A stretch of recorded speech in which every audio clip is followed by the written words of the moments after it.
Naglinis tayo ng fish. Ayan, presko pa ito. Galing sa market. Hindi naman market. Galing sa dito lang sa kapitbahay. Binili ko 1 kilo. Ayan guys, oh, fresh pa. Fresh pa. 1 kilo, 200. Tatanggalin ko yung ano niya. Yung laman loob. Presko pa kayo, oh. Malalaman mo yun yung presko pa kayo, yung mata. Ano pa yung mata nila. Kaya fresh pa talaga ito. Ngayon umaga ko lang ito binili. Diba pag 1 kilo, ito malaki. Diba pag sa palengke na ito na 1 kilo, 260 na ito. Plus pamasahe mo pa. Di magkano na. Meron kasi parati dito nagtitinda. Malapit lang kasi kami sa Baybay. Kaya malapit lang kami sa fresh na isda. O diba guys? Tinatanggal ko ito yung laman loob niya. Tapos inuhugasan ko. Saka ko nilalagay sa isang baunan.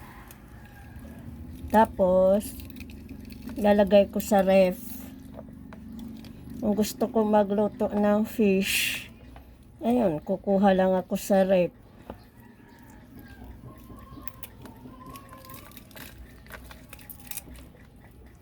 Ayan guys, ganito lang ako maglinis ng fish.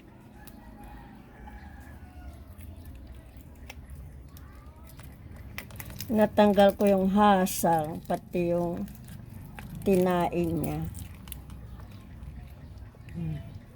O, malinis na.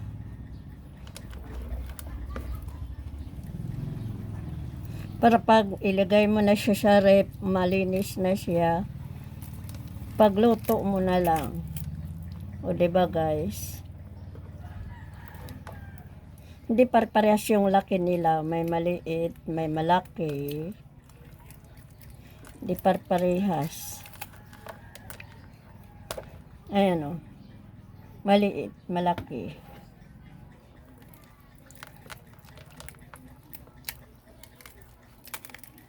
Maganda to gagawing sweet and sour. Iniiba-iba ko naman pagluto nito. Minsan, pinapaksiw, piniprito, tapos ginagawang sweet and sour. Minsan, prito lang din. Pambaw ng asawa ko, piniprito lang. Tapos,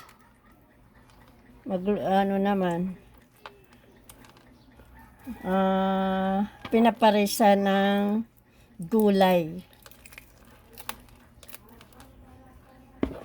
Ayan guys, malapit na kung matapos, isa na lang.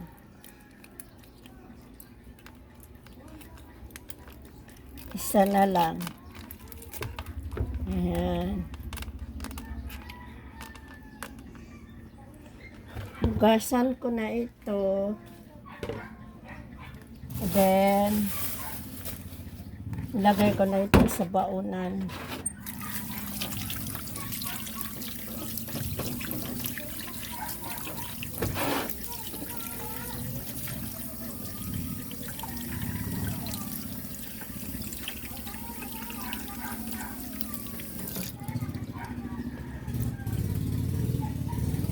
Ito ko ilalagay.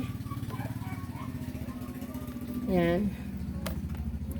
Para pagluto na lang.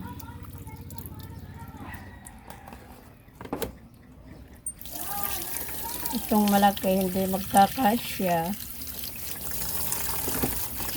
Lampas siya.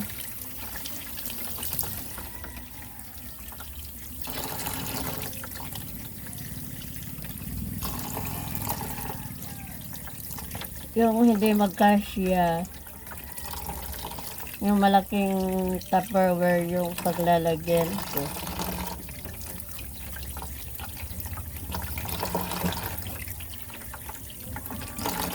Ayan guys. Yung malalaki, iba yung paglalagyan ko nito. Kasi hindi sila kasya.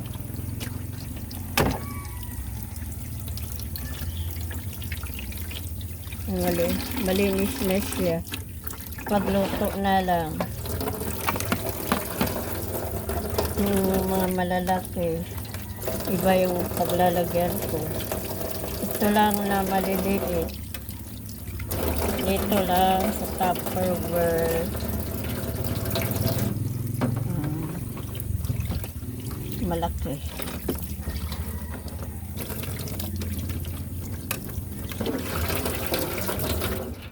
Guys, tapos ko na nalinisan guys. Tapos na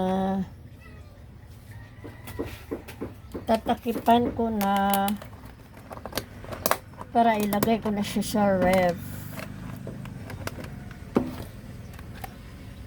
Ayan, 4 lang ang laman.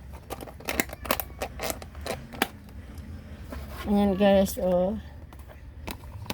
1 kilo yan. At saka ito. Ito yung dalawang malaki.